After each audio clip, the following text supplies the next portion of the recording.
Hello and welcome to Films for the Very First Time with Casey and Jordan. My name is Jordan, and with me, as always, on this trip as we go forward, is Casey McGeorge. Oh, how's it going, everybody? It's going good. So I think since this is our first episode, I'm going to quickly recap the rules, how this podcast works, in case if they didn't listen to the trailer. Um, but so Casey and I have decided to do this because every time we would talk, we would realize that there was some gap in either movies or TV shows, even though this is called films for the very first time. There's an option for TV shows. And what we do is each one of us presents a movie or television show to the other person, and that's how we go with it. So if it's a TV show, we're not really going to pick the pilot episode usually, unless if it's groundbreaking or necessary for the story. What we'll do instead is pick 1 to 2 episodes that are like the best representative of the show before we watch a TV show.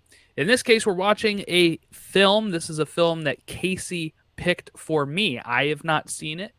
Casey has. So, Casey, what movie are we discussing today? Today I chose the I don't know what it would categorize it as. Maybe a crime drama? Pulp Fiction.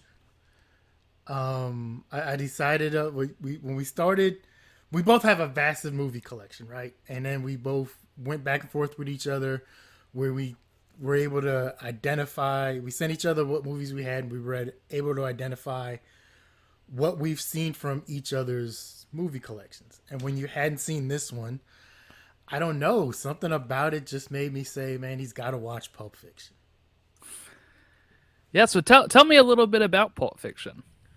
All right, Pulp Fiction was released October 14th of 1994, directed by Quentin Tarantino, written by Quentin Tarantino and Roger Avery. It was nominated for quite a few Academy Awards at the 1995 Academy Awards. Uh, it was nominated for Best Picture. It lost to Forrest Gump. Understandable. Best Actor by John Travolta, who lost to Tom Hanks for Saving Private Ryan. Or one of his movies. I don't know. He had a bunch of Oscars in a row there. It was probably Uma, for Forrest Gump then, right? actually, yeah, it was probably for Forrest Gump. I don't. I just told you Forrest Gump was Best Yeah, it Picture. probably So swept. Best Actress, Uma Thurman was nominated. She lost out to Jessica Lange. Uh, Samuel L. Jackson was nominated for Best Supporting Actor. He lost out to Martin Landau, but it did win Best Original Screenplay. Um, this was one of those that came up like at Cannes Film Festival, and it was, it went crazy there. It is unfortunately one of those that's produced by Harvey Weinstein, and it's one of those where Kevin Smith kind of has this issue right now where he wants to get the rights to some of his movies back. One of them in particular is Dogma. Hmm. They just had like a 20th anniversary or 25th or something for Dogma, and he wanted to re-release it and get it like on Blu-ray or like on HD Blu-ray. But unfortunately, because the rights are owned by Harvey Weinstein, he has to purchase the movie from Harvey Weinstein. Mm. And with everything that he's gone through, that means he is giving Harvey Weinstein money. And it's not something a lot of people in Hollywood want to do.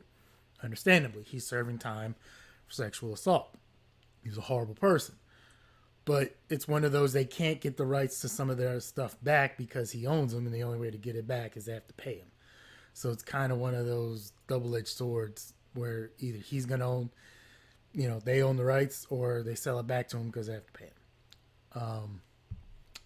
Also, it was executive produced by Danny DeVito. I saw that in the Yeah, I saw credits that in the today. credits yesterday. I was And I was like, surprised. wait, what? Danny DeVito? But it's pretty awesome. Yeah, yeah, interesting that he was one that produced this. I saw that. I was like, whoa, it's interesting. I can't picture Danny DeVito as a producer. I don't know why. I I just I would think he barely did anything, honestly. I don't know. He probably funded some money. Yeah, yeah. Um, Another thing I saw real quick. I think the budget was only $8 million. Mm-hmm. 5 million went to the actors and actresses. The rest of it was, obviously used for production, and everything. Um, it made its money back initially when they sold the overseas rights at $11 million, and then it ended up making like $200 million at the box office. So it was a very low budget film. Uh, it made a ton of money back. It kind of revitalized Travolta's career. It made Tarantino more of a name. It was one of Uma Thurman's big things. It's the first thing I really remember seeing Samuel L. Jackson in. Yeah, Jurassic Park the year before, I think, was his big coming out party.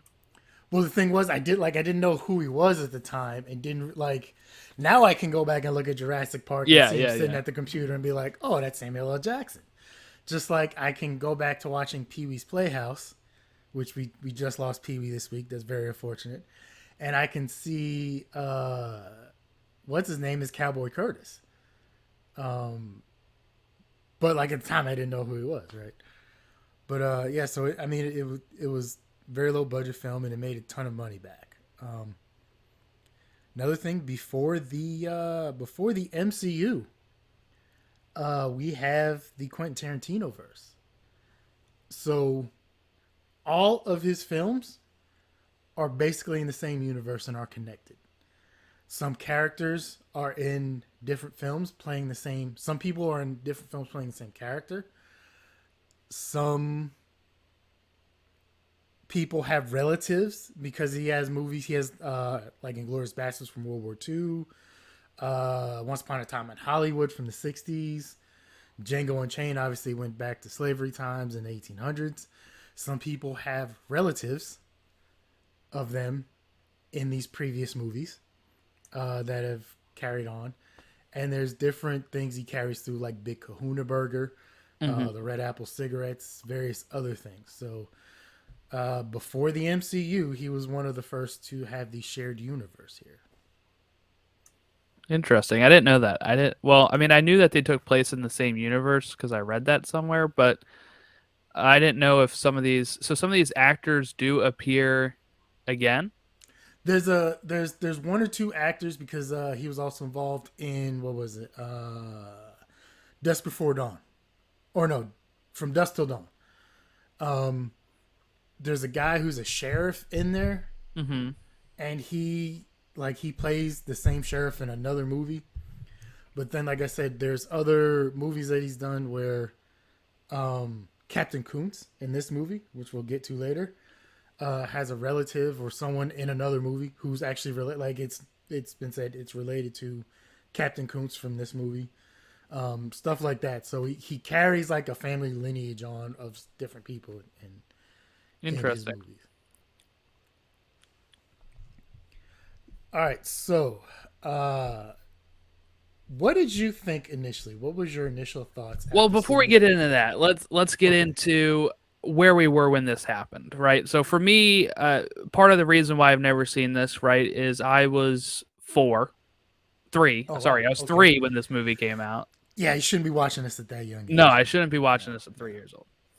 My dad is not a fan of this movie. Neither is my mom. So I never grew up with it being in the household or anything later on. So just one of those things where it never really made it onto my radar. Like I hear, see people talk about it, of course, but it was never like in the house for me to watch prior to streaming stuff. And it was, um, yeah, it You just just really like totally never missed had it. a reason to watch it until now, I Yeah, guess. never did. No, and I mean, I honestly didn't know much about it except for Travolta and Samuel L. Jackson, and of course the Travolta GIF that's now a meme of Yes. him with his coat. Yes. You That is know, one of the greatest things that have come out of this movie. I and as I also was that Samuel L. Jackson is a meme in this where people say, the line of "I don't remember asking you like a goddamn thing." yeah. I, Um, those have been used online, and that was really all I really knew about it. Plus, I knew like Uma Thurman was in it. I forgot Bruce Willis was in it. Um, so that was all very interesting. Casey, where were you at? And did you see this when it first came out, or is this something you caught up on later? So it came out in '95. I think I was in my starting my senior year of high school at the time. I graduated in '96. So this came out actually a couple days after my birthday. Came out in So '94, right? hold on, was it? October '94. Yep. Yeah. Oh, so no, I was in my junior year Oh, okay. starting my junior year of high school. I hadn't, obviously it's rated R. I wouldn't have been able to go watch it myself. Although, in all fairness, in '94, '95, you Probably probably really would have easy been, too. yeah, Yeah. it wouldn't have been hard. Um, I didn't see it until I was stationed in Korea in 1997. After I joined the army, my first duty station was at Camp Casey in South Korea. And it was one of those, we had like a little movie rental place um, down by where we did our shopping and everything on post. So went down there. I had a TV and a VCR. I went down there and picked it up and rented it and was like, wow, that was still back in the days of the VHS tapes. And I enjoyed it. It was like, yeah, this is great. I was 19, I think. 18 years old. Wow. Yeah. So I guess we can get into our general thoughts, right? The discussion of the uh of the film itself. So, like I said before, Tarantino is not for everybody. Uh huh. Um, he's an auteur. He makes his own kind of movies, right? Hmm. Not like anything you're going to see from a lot of other people, right? Um, so I'm curious to hear what your thoughts are on your first Tarantino experience. Yeah, and for people that are listening, you may not know us from our other shows, but when we recap stuff, we usually don't talk to each other beforehand to say, "What'd you think?" So like Casey and I pretty much jumped on and almost immediately pressed record. So he has no clue on my thoughts on this. I watched it last night and finished it around 11:30 p.m. and pretty much went to bed, woke up, and did a whole bunch of stuff, and now talking to Casey. And we're on different time zones as well. So Casey just woke up and he's I had rewatching the breakfast and movie. just finished watching it myself. Yeah. So all the build up now is Casey has no clue on my thoughts here. I did not enjoy this movie. I can understand that. It hurts me, but I can understand. Like I said, it's not for everybody. Yeah, I mean, I just have some like if we're going through it, and this is part of the reason I think I was never drawn to the movies. I kind of knew the way Tarantino is, and I just kind of figured this wasn't ever going to be for me. Um, uh, for me, I felt like there was no character worth actually investing in. So like I couldn't like any of these people. I didn't really care for any of the people, and I'm sure that's part of the point or whatever he's doing. But I people will probably complain about the movie being out of order. That didn't really bother me. I'm used to that kind of stuff for different things, but it was more of like I didn't really care for any of the characters. Wasn't really sure who we should be rooting for, if anyone. And I kind of felt like the movie didn't really have a much of a point or like a plot, right? It is a lot of what people have called when I looked up after this to be like, what do people see in this, right? A lot of people are saying that they like that it's like moments that are in between the exciting stuff, or like that it's supposed to be these just conversations and all that kind of stuff. And I'm fine with talk heavy movies if that's what it is. But there were some really bizarre scenes in this movie that I did not really care for, and overly I felt like it was just really long. Um, it's a two and a I half hour movie that feels like a 2.5 hour movie. Some 2.5 hour movies feel short. I think I told you this morning as well.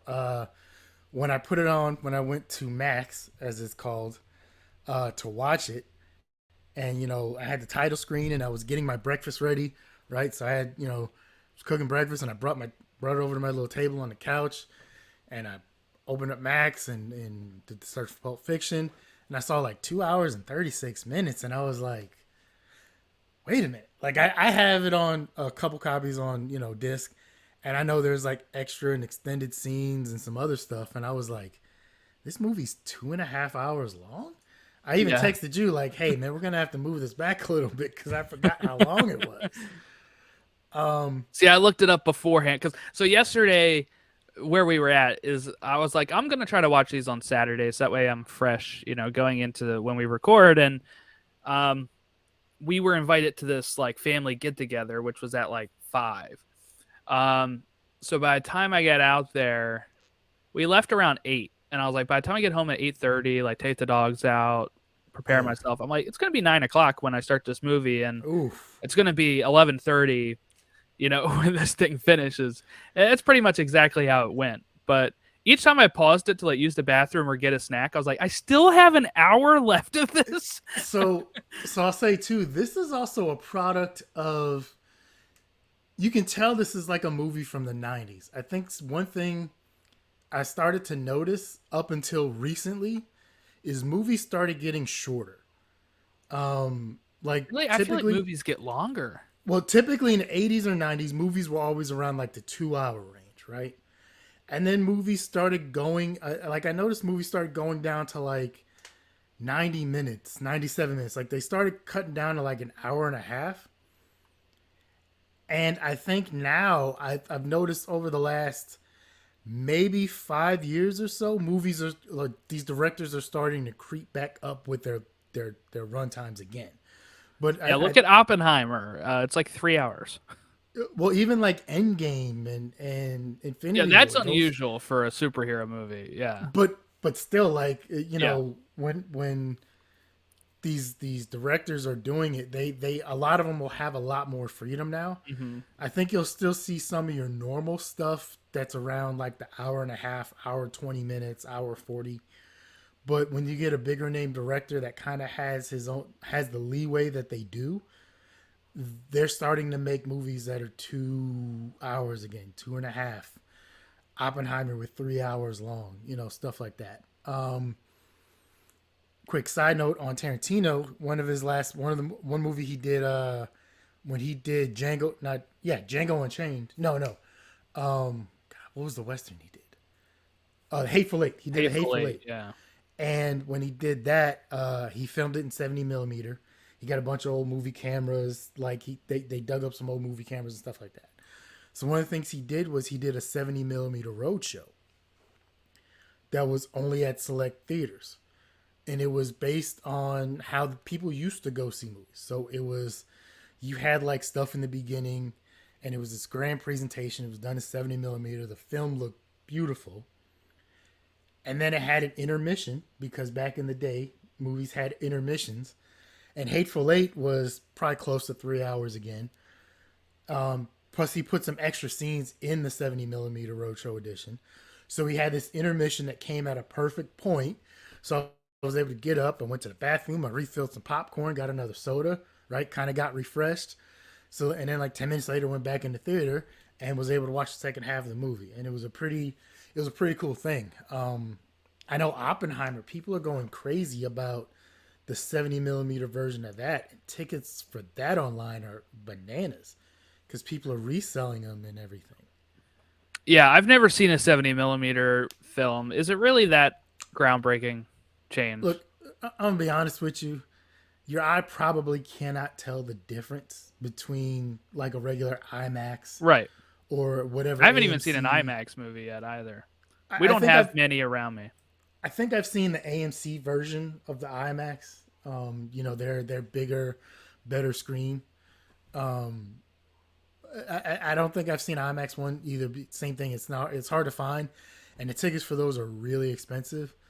And the ones that they go for are like when I think they did Dark Knight or Dark Knight Rises. They tried to do that one. There was some IMAX stuff. Like I think Gravity was one they tried to get a lot of people to go in IMAX, but tickets for those are like 20 something bucks a pop or whatever, if not more. So it's really expensive. That's But crazy. um, yeah. So also at the time, the out of order editing was kind of groundbreaking. It wasn't something you Hmm. saw in the 90s. Um, Obviously now people are playing with not necessarily the editing, but the viewing of a movie and Right, stuff. right. And what is it? I know it's not a movie, but on Netflix there was something, I forget what it was, but they Kaleidoscope. where it's like it gives it to you in a random order. Yeah, Kaleidoscope. Yeah, Everybody's supposed to see, and everybody's supposed to get a different viewing experience each with episode for the was named story. after a color, and then like your order could be different than what somebody else's order could be. So you could get episodes like orange, red, yellow, then blue, then green, then purple, then white, Yeah, type of thing, while somebody else might get different ones in yeah. that. I did watch that, by the way. So it's people are starting, since then people have started to do a lot of different things with like even Christopher Nolan when he did Memento. Obviously, he played around with a lot of Yeah, different things that in that is that. my favorite Nolan film, by the way. Just shouting it out Um, there. so um, let's. So this is one of my favorite movies, and honestly, I Mm-hmm. forgot how good the movie was to me Until until I you watched watched it it. again today. I haven't seen it in such a long time. This is one of those where it's it's one of my favorite ones, and I think I know why I haven't seen it in a long time. Probably because it's so goddamn long. Like Yeah. like I got to carve out 2.5 hours to it. Like it's one of those like I got to ramp myself up. And it's easier now because you can pause it, and I can go to the Hmm. bathroom at will. But still, man, like I got to dedicate 2.5 hours to it. I live alone. I don't even have a family or a dog I got to take out or anything like that. Like it's just Right. me. Like I get it. You got a wife and you got dogs and things, and Yeah. um, but I I like his movies and I like what he does. Like I said, it's not for everybody, and I get that, and I'm not. I didn't think you were gonna enjoy this movie, but I thought it would be good for you to at least see one of his films. Yeah, no, it's fine. Like we'll get to our ratings later in here, but it was uh just kind of like at points where it was losing me. I didn't feel particularly gripped by any scene until the last scene when The Diner. Jules is talking to Tim Roth's character in the diner. That was like that is the scene that I was like, "Oh, I'm actually finding myself glued to the screen here." The other moments in this movie, I'm almost like looking at my watch, like, all right, how much longer do we got here? Some of them were, um, okay. There was a joke that I did laugh at, by the way. That is early on. The Fox Horse 5 joke. No, the French McDonald's, what they call Oh, stuff, and then when he asks about Whoppers, he's like, I don't know, I didn't go to Burger King. That made me laugh. But a lot of the humor in this was just kind of like, uh, I don't know, not usually my type of humor, I guess. When the foot massage part comes up, all I can think about is Tarantino's fetish at that point. Like, yeah, yeah. that took me right out of the movie. So one great thing I think you would even agree with about this movie, the music in this movie is fantastic. Like Um, the score or like the songs they use. Both. I think just the score was good. I don't know where that little guitar riff from the beginning came from, but that thing is awesome, right? And you kind of heard it in a lot of other things since people have used it in so many things. But the actual music they played throughout the movie, Al Green and Cool and the Gang, Son of a Preacher Man, whatever song it was. Oh, I think it's Chubby Checker from when they did the dance competition and everything. Um, Had the music they used, I think, was perfect. I just saw something too. Uma Thurman, I guess, apparently wasn't a fan of the song, the Chubby Checker song during the dance scene. But Tarantino like was told her was like just trust me on this one. It will work. And to me it did. It really fit. Yeah, no, I thought the music was good. The so she didn't like the song, or she just didn't think it The fit song. the She didn't like moment. the song. She didn't think the song fit Mm. with the twist that and with the dance they were doing. Oh, okay. I guess I can kind of see that. I don't. One surprise here was seeing Tim Roth like in the beginning at the diner. That's is it, He's in a he's in a lot. we just recapped She-Hulk Yeah. last year, everybody, on our Marvel pod. But Tim Roth was in that, so it was funny that I was like, oh, this is some more carryover. We just finished Secret Invasion, and we He's a get some frequent carryover with Sam Jackson. he's a frequent collaborator with Tarantino. He's in a lot of his movies. Tim Roth, he just started working with Leonardo DiCaprio and Brad Pitt more. Obviously, Samuel L. Jackson has been in a few. Yeah, because he's in the Hateful Eight, right? Yep, Sam Jackson. Jackie Brown, Steve Mm. Buscemi's in quite a few. So he does have certain. Uma Thurman Yeah, because she's in Kill Bill, right? has been known as his muse. Um, so he works with quite a few people on a regular basis. Yeah, and Did then you know? I Did you noticed Phil notice Lamar too. He was the guy that gets his head blown off in the car. But yeah, Marvin? We'll get to Marvin in a second. Did you notice the book ending scenes were a little bit different? I think With I the had read that like what the woman in the well, diner, right, with Tim Roth, like she says yeah, something different at the beginning and says something yeah, different at the end. and it's kind of, I guess they played with it as kind of a way of like different people's perceptions of like two people can be at the same scene and see or be in the same place and see something a little bit different and remember it a little bit differently. You also can see Travolta in the background going to the bathroom Oh, I didn't in notice that. in the Oh. in the in the you'll never watch it again obviously. But Yeah, probably not. in the beginning scene when he's talking with Honey Bunny there, in the background you can see John Travolta's character walking to the bathroom that he later does in the end scene. Speaking of which, every time that dude goes to the bathroom in this movie, some bad stuff happens.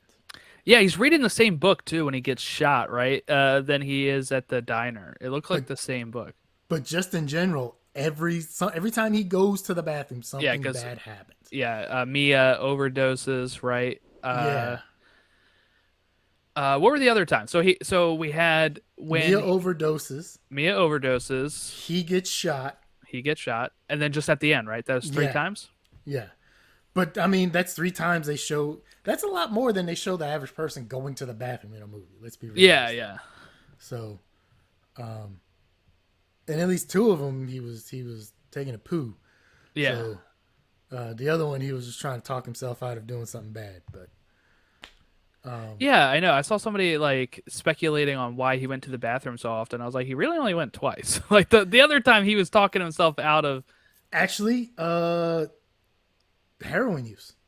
Apparently, that is a side effect of heroin use. Really? Is yeah, it messes with your bowels. Well, I mean, also, it's just look. He might just be a healthy guy outside of that, right? Like, if you're supposed to go at least once or twice a day, he was going. These are two separate days. The day he gets shot, right, and the day that he's in the diner. So, look, just a healthy guy. But but then we see Mia go to the bathroom and she's snorting coke in the Jackrabbit or whatever the place is called. What did you think of Jack Rabbit Slims? I would eat there. I would eat there for sure. I would go there in a heartbeat, man. I That like place looked awesome. the like what they have like all these impersonators. The car that they're sitting in is pretty cool. It reminds me of a place when I go down to Disney World. Right, there's a place in Hollywood Studios called Sci-Fi Dine-In, and where you go in there, they have like those '50s cars, and it's supposed to be like a drive-in type place. Yeah, And so you sit in these cars as your table, and then on the screen they play like these trailers for like 1950s like B sci-fi films. It's Attack of the really 50 cool. Foot Woman, stuff like Right, that. yeah, exactly. Just stuff like that. And you're watching the stuff on there. Actually, side note, I went there once when it was Star Wars weekends. They used to do this thing called Star Wars weekends. And instead they were playing like all Star Wars stuff on the screen, and then they had like Greedo and stormtroopers coming around to your tables and like Jawas. It was really cool. Um but yeah, so it kind of reminded me of that, but this was a little bit more like it they almost felt like real cars that were in there. They kind of like Yeah, shifted with their weight at times. It was pretty interesting. I would love to go to a place like Jack Rabbit Slims. Like that place looked awesome. Uh, quick side note, you've seen do you watch Family Guy that often? Yeah, I mean, I used to watch it all the time. Yeah. You remember the episode where he ended up getting the record "Bird is the Word" by the Yeah. Yeah. Trashmen? Although I kind of feel like I feel like Cleveland sometimes going in there, where like because it's the '50s, and I'd walk in and that would kind of fit better. But it looked like a cool place. Yeah. I would love to eat there, and I would love to pay $5 for a milkshake right now Yeah, I instead of know. I whatever was like, is this ridiculous supposed to price. be expensive back then? Because it's not now. Think back to 90. Okay, you were four, I can't. But yeah, no, like, dude, back then movies were like $5 or $7 or something. Like, so yeah, like a milkshake for $5 would have been like ridiculous. That's true, I guess. By the way, I still go to the movies for pretty cheap. I went last week to see Mission Impossible, and it was $8.50 for a matinee. Really good. Yeah, I've learned to use the matinees or like Or the Wednesday cheap afternoon. Tuesday. Yeah, that kind of stuff. Yeah, stuff like that where it's like, oh, I can go see this movie, and it's usually like a bigger movie, but it's 6 weeks old, and there's Yeah. three of us in the theater, so I can go see it. Great. Like you brought up the birth of the Travolta meme. I Yes. forgot about that until I saw it, and I had to rewind it a couple times just to see it in its natural. It's like watching an animal in its natural habitat. It was one of those like, it's like, oh, that's where this came from. That's right. I was waiting for it when he was kind of walking that way and had his coat over his arm. I was like, it's coming soon. Like this meme is gonna be here. Another meme from a Quentin Tarantino movie. You probably did the Leonardo DiCaprio pointing at the screen thing. Like, Yeah, true, true.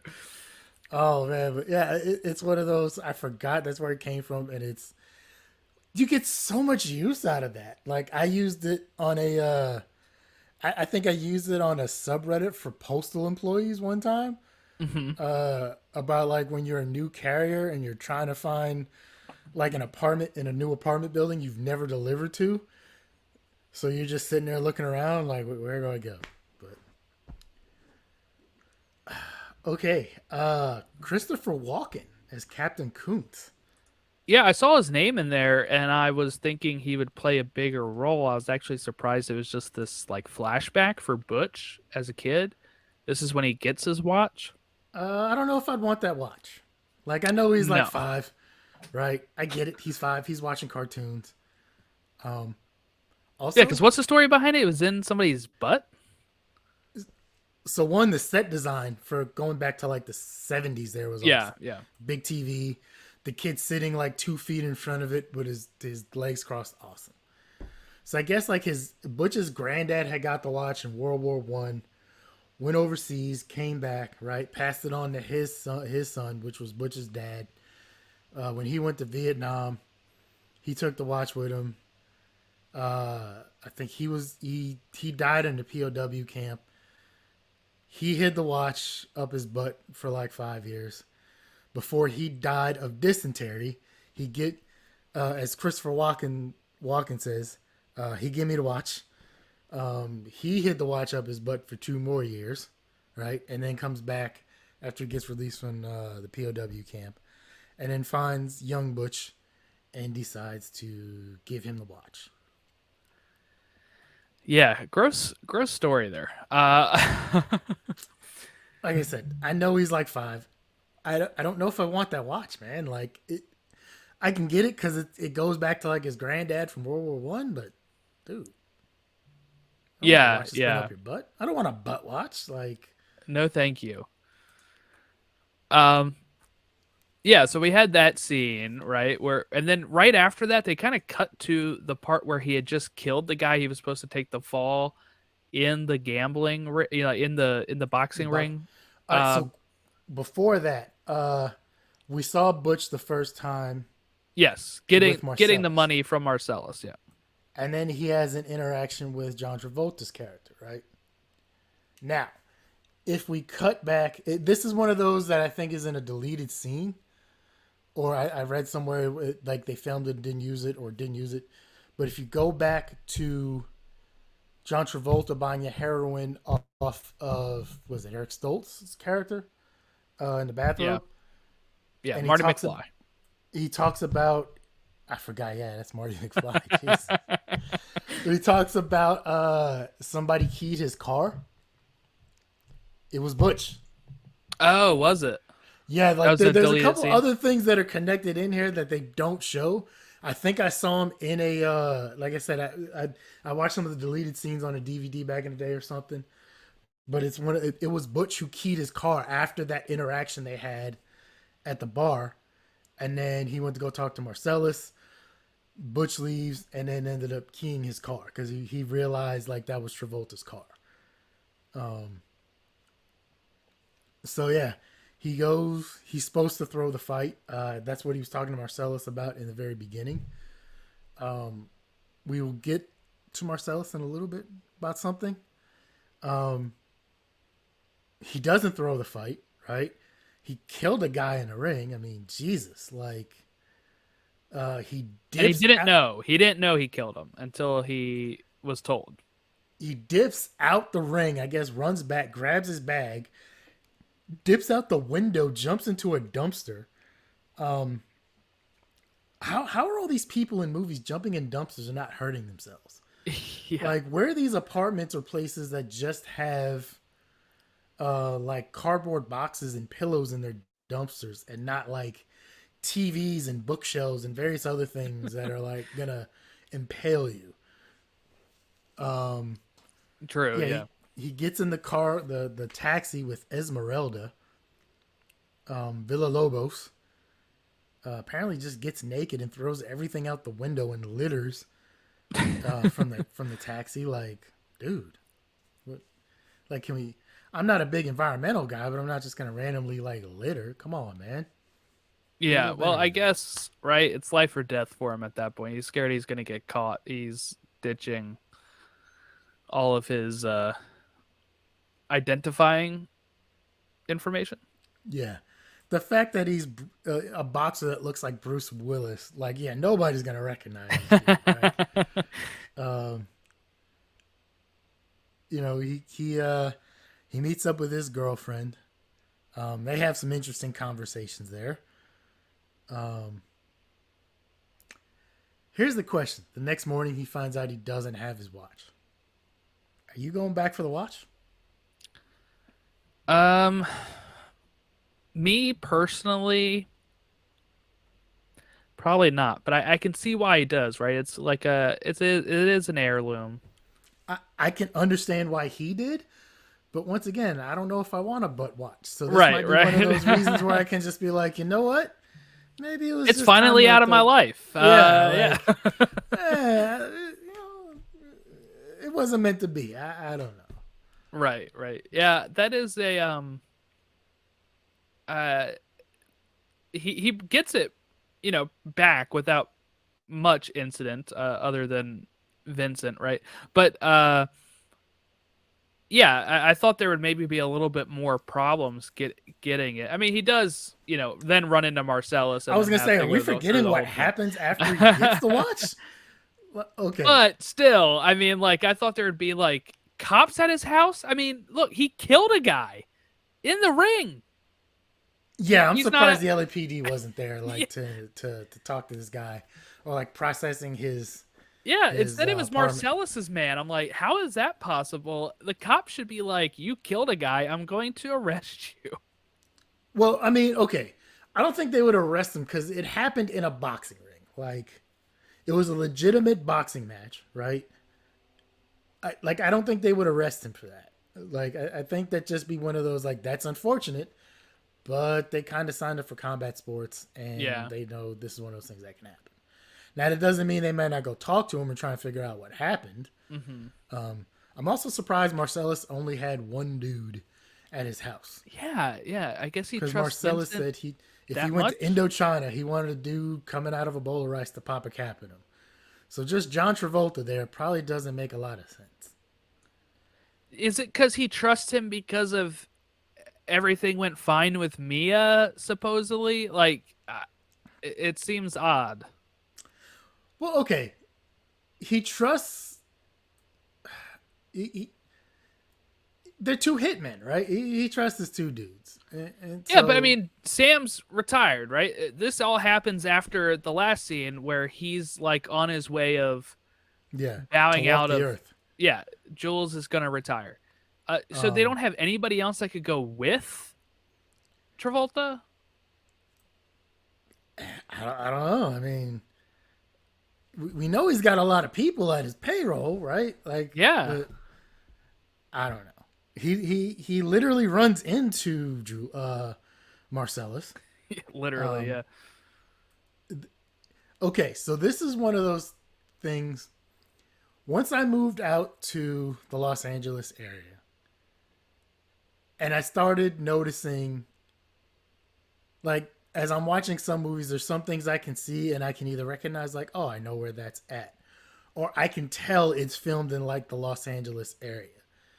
Those apartment buildings that you saw in the first scene, or yeah. the and his apartment building, that is the most Los Angeles area apartment building. Like, and I like you people. I deliver to those right now.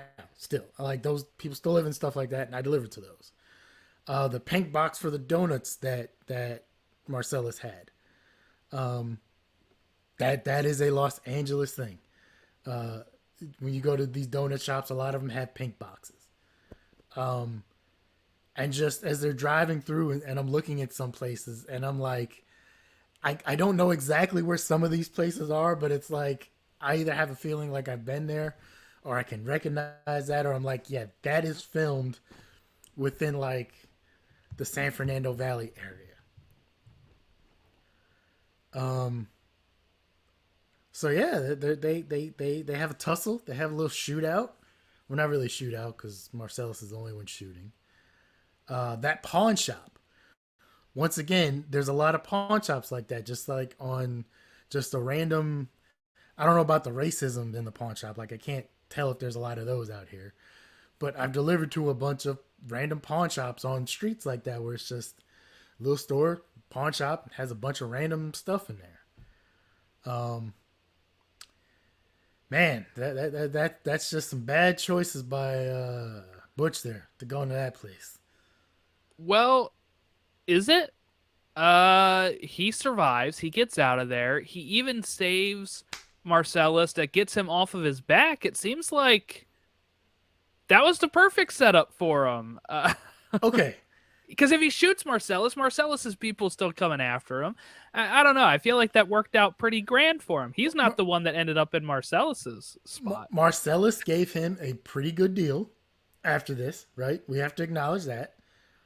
Um, okay,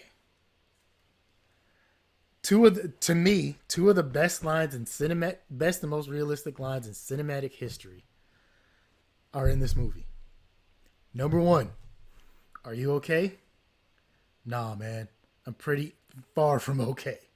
Hmm. Like, what else can you say after that situation? Like, Yeah, yeah. no, you're not okay. You're probably never going to be okay. But yeah, like that, that tickles me. It's just a great line.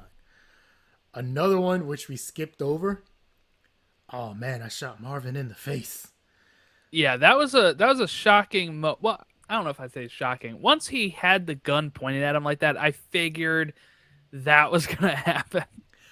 Watching it now, you can see him actually squeezing the trigger as well. Oh, Like you can know you? what's gonna happen. Yeah, like it's one of those I've watched it enough, and like when I watched it today, like you can physically see him squeeze the trigger. But the first, like it's kind of shocking the first time you watch it. You see the gun go back, but you're just like, yeah, whatever. But yeah, like just the way he says that, oh man, I shot Marvin in the face. Like it's no big deal. Yeah, yeah. I get it. These guys kill people for money. So death is not a big deal to them in some ways, but he was just so nonchalant about it. And who was Marvin to all these people? Because he is scared out of his mind in the place. Is he like an informant for Jules or something? We will get to that. We will come Okay. back to Marvin. Here's a question. Do you go back for Marcellus? No, I would not have. It worked out for him, but I probably would have just used the time to escape. I'll be honest, I don't know. It's easy to say from a distance, like, yeah, I would go back or maybe not. But under the circumstances, like putting yourself in that situation, uh, you just got you just got in that car accident, right? You've been shot at. Um, you got butt stroked with a shotgun. You get tied up. There's a ball gag in your mouth. There's a dude in a gimp costume on a Hmm. clothesline in front of you. You managed to get out of that situation, right? 99% of people who decide I'm out, I don't think anybody would blame them. Like that's pretty reasonable to be like, I'm done. I've had enough of the day. Like this day needs to end. Uh like you said, it worked out for him. He went out. And the thing is, the sounds coming from the other room are the freakiest thing. You don't know for sure what's going on in that room, but you have an idea. I knew And pretty I'm well not what was sure. going I'm not on. really sure if you want to know what's going on in that other room. And also, 1997, the first time you see that, when he opens the door, you're like, sweet Jesus. These Yeah. actors will definitely put in some work. Um, Yeah, that was a scene I did not like in this movie. It was very Graphic. weird, well, graphic and weird turn of events. Like what? So they just randomly end up in this pawn shop owned by a guy who's gonna call a cop buddy of his, and they're gonna rape Oh, he's not even a Marcellus. cop. And He's a security guard. oh, was he? Okay. Yeah, he's just a security guard. Yeah. And then they're two racist dudes who like to rape people. Like, Yeah. and then obviously with the sword that has a connection to another one of his movies. Yeah. Kill Bill, maybe. Yeah. Um I think like I said, it worked out for Butch. Marcellus gave him a pretty fair deal under the circumstances. Um his two rules were very understandable. Number one, no one else needs to know about this. Yeah. I get that. That's yeah, that definitely be rule number one. Number two, you're gone. You leave LA and you don't come back. I think we can agree on those. And he was already planning on that anyway. So Yeah, really, the only thing he has to agree to is not telling anybody. I'm not even sure if I would tell a therapist about the incidents that day. Like that's one of those like you could waterboard me and I don't know if I'd spill the beans on that. Yeah, one of the things Um, you try to black out, like try to forget about it. I know people know different things, but it's pretty convenient that Butch knows how to ride a motorcycle considering there's one there. Like Yeah.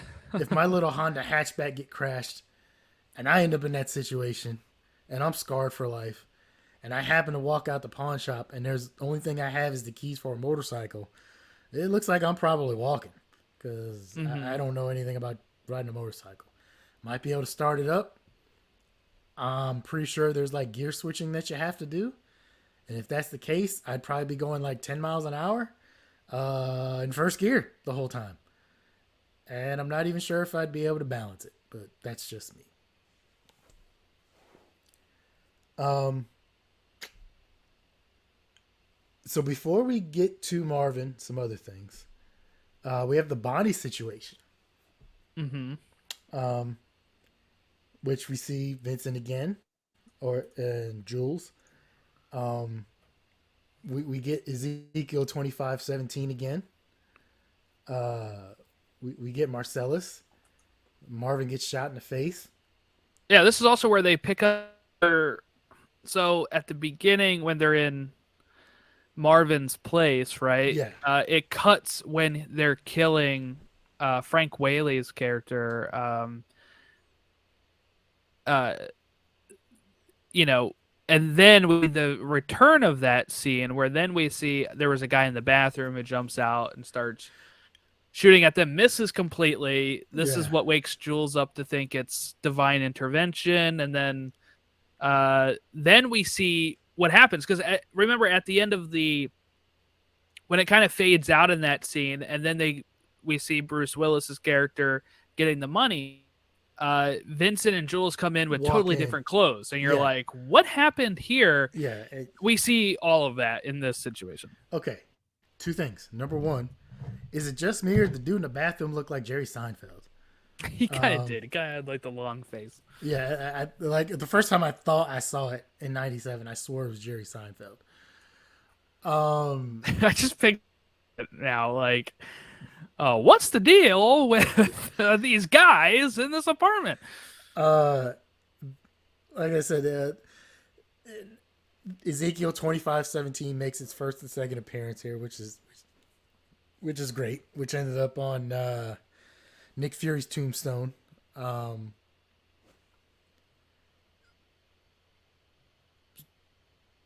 so once again, we'll get back to Marvin and something else in a minute. I don't want to forget about that. Uh, so Marvin gets shot in the face. They end up in Quentin Tarantino, Jimmy's house, right? Uh, with a dead body in the back seat. So they call up Marcellus, and we get the appearance of the wolf. What did you think of the wolf? Yeah, this is Harvey Keitel.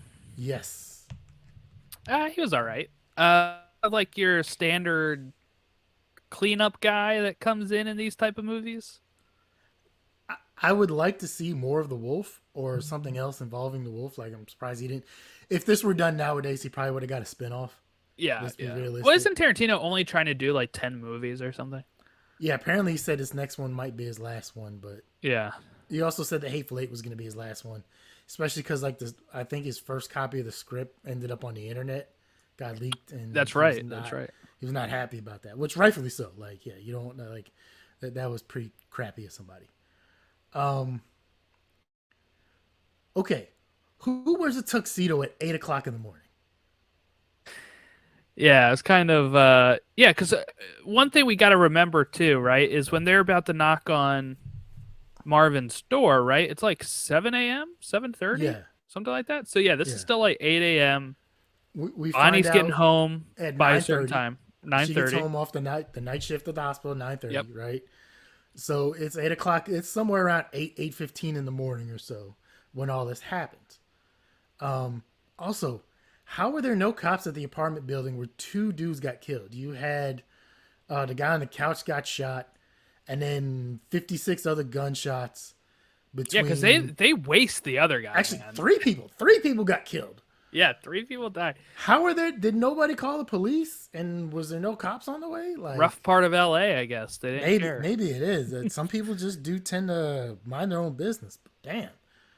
Uh, so yeah, we get appearance of the Harvey Keitel's character, the Wolf. He's your cleanup guy. It's in a place that's 30 minutes away. He makes it there in 10, and the next scene we see is 9 minutes and 37 seconds later. His Acura is screeching up to the door. Uh, they do some great cleanup in there.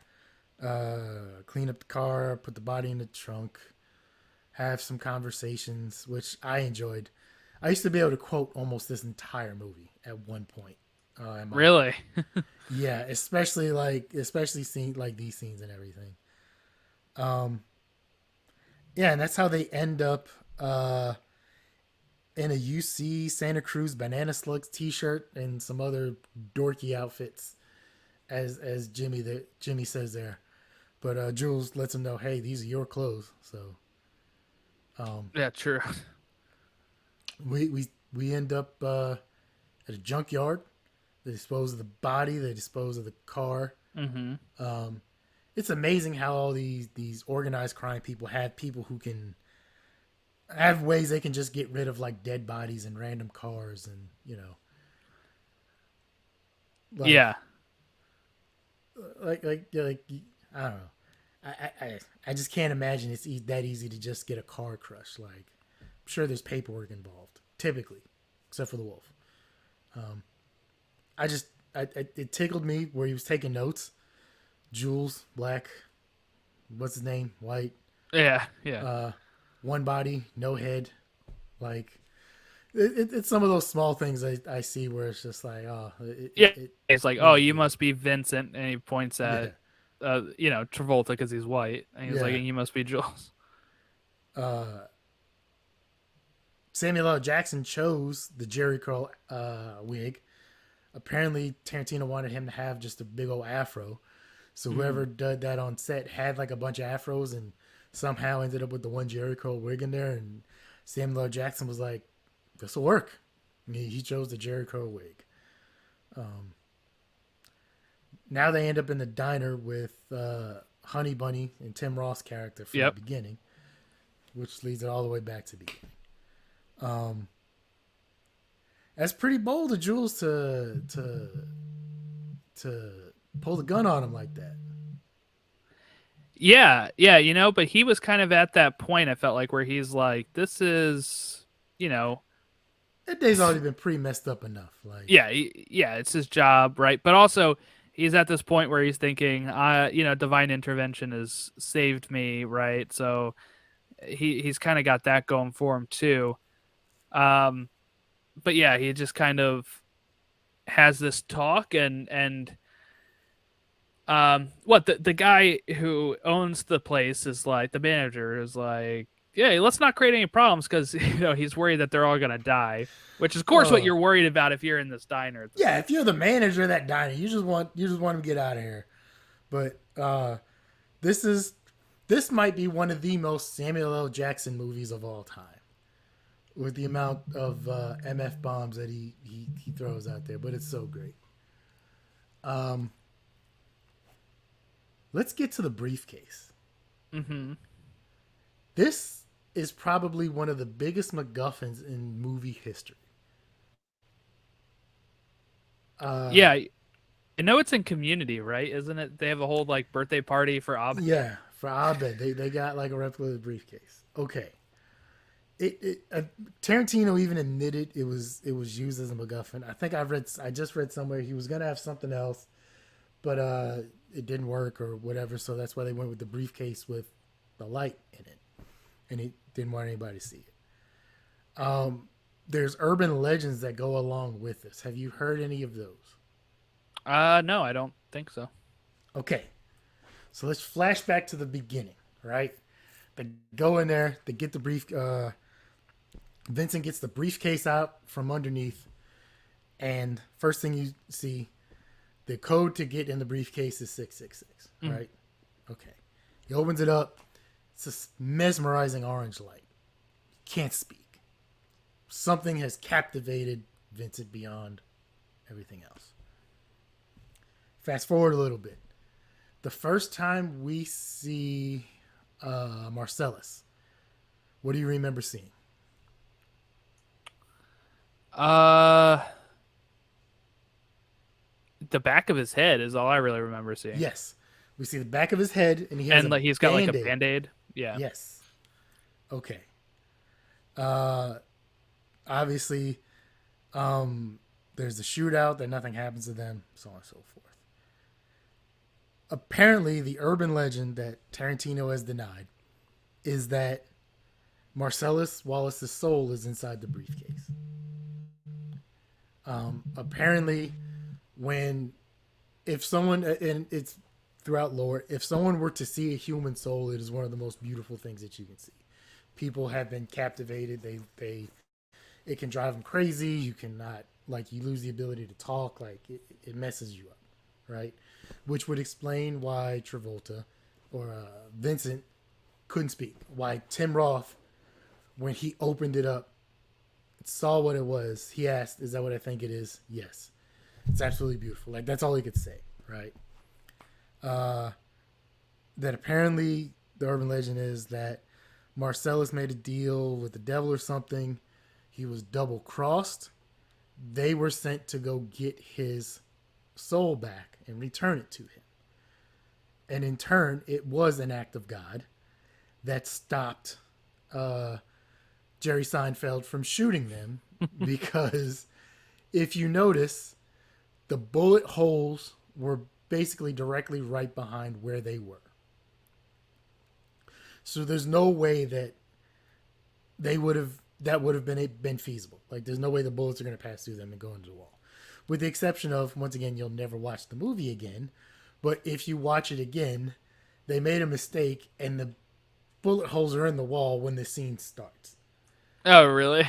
Yeah, it's one of those like they made a mistake and there's continuity error. The bullet holes are back there already. But that, yeah, they were sent to retrieve his soul and return it back to him. And that's why they're going through so much. And that's why Jules has his epiphany, his moment of clarity, as he calls it. And also when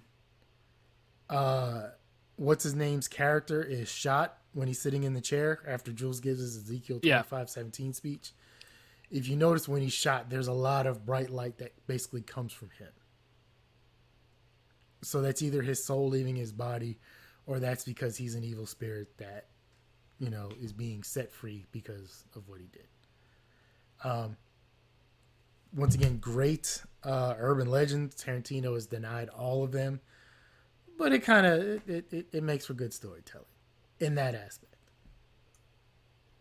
Yeah, I guess. Because I mean, that's a little over the top for me. If it was his soul and all that kind of stuff, you can't put a soul in a box. Says who? How Says do you know? me. How do you know what the Says me. devil? How do you know what the devil or some other people can do? If you look throughout all kinds of stories, they can put souls and stones and Yeah, diamonds but and I don't know. It necklaces doesn't and really seem like pulpy to have like a soul in a suitcase type thing. well, maybe it's in Briefcase. like, maybe it's in like a big gem or something that's in the briefcase. Maybe. Um. No, I always just figured that really whatever's in there is not really important. Yeah. Um.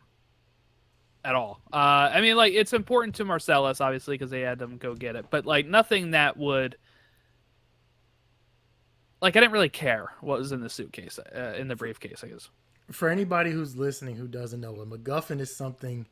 It's a term that is used for something in a movie that really serves no purpose. It just kind of drives the plot forward, but it has no actual purpose Yeah, yeah. in the film. Hitchcock was a big fan of it. I think he even coined the term. But like the Maltese Falcon in the Maltese Falcon is a MacGuffin.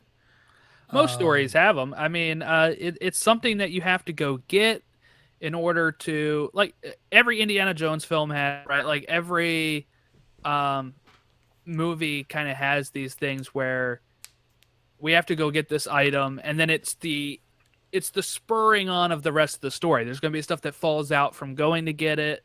There's going to be all kinds of stuff that happens that maybe overall the item itself may not be important. And like you said, if Tarantino had kind of had trouble settling on what it was at first, that makes me think that even more it's just a regular MacGuffin.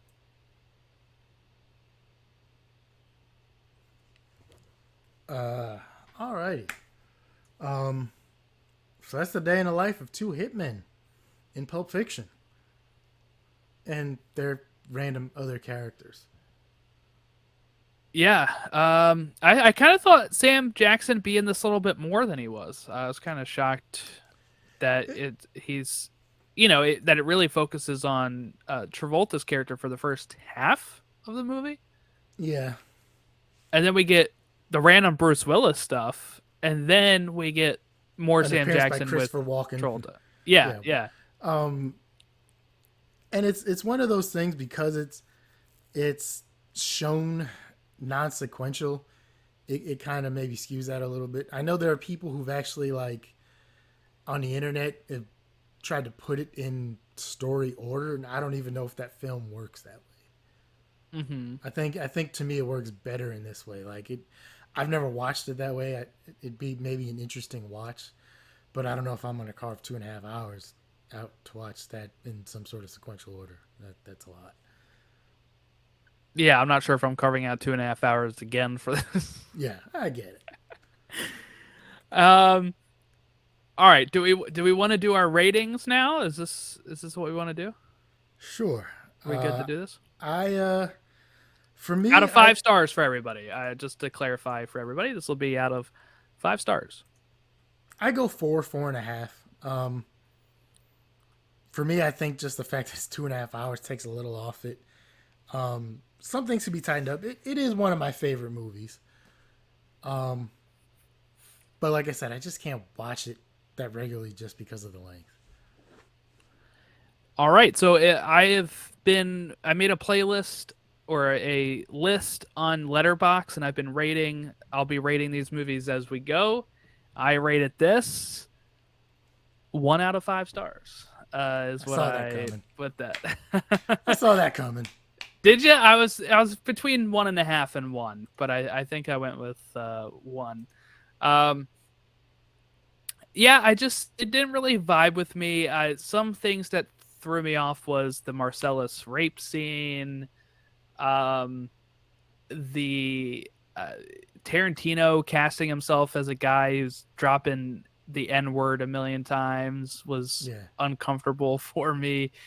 Uh, then just like part of it not really going anywhere, in my opinion. And I know people say that is the point, but I like a lot more, like we talked about it with video games, right? Like I'm a big like story video game player, feeling like I have some sort of purpose, especially when they killed off Travolta through in Bruce Willis's thing. I was like, okay, that was like the only character I even knew in this movie, and he's dead now. Of course, they bring him back because they did it out of order, but um, it was tough for me to find a character to really like get behind.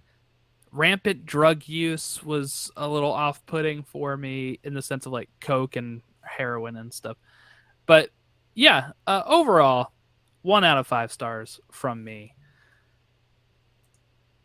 Um, anything else before I reveal my pick for you next week? No, no. All right. Well, I will have our socials in the description. So if you want to disagree with me and say that I am totally wrong, you can reach them all in there. The email is gmail.com. And my first pick for you to watch, I've been debating this the whole week, but I think I'm going to go with Airplane, which is also on HBO Max, or Max as it is now known as. So Another great quotable movie. if anybody's watching along with us, it is Airplane. I'm surprised you haven't seen this one. Honestly, I am too. I love Leslie Nielsen. Yeah, because you have the Naked Gun, right? I love the Naked Gun movies. Those are just ridiculously funny. It's only an hour and a half too, so we're good.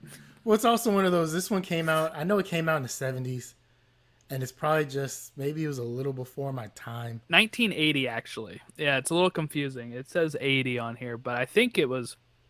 I always think of it as being the 70s. It's right at that turn of the decade where things are still very 70s. Yeah. And it's one of those, I guess, honestly, just it just slipped through the cracks.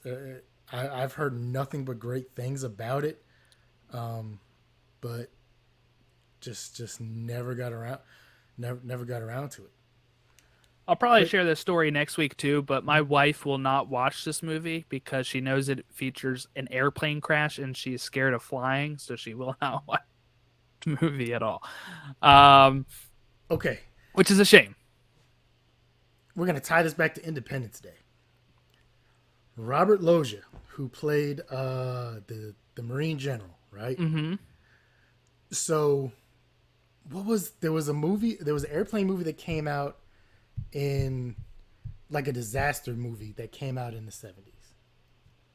Oh yeah, this is what it's a parody of. It is a what was it? Well, there's one in the 50s called Zero Hour. Airport 1975. Airport. Yeah. Yeah. Okay. So when Robert Loggia signed on to play his character, right?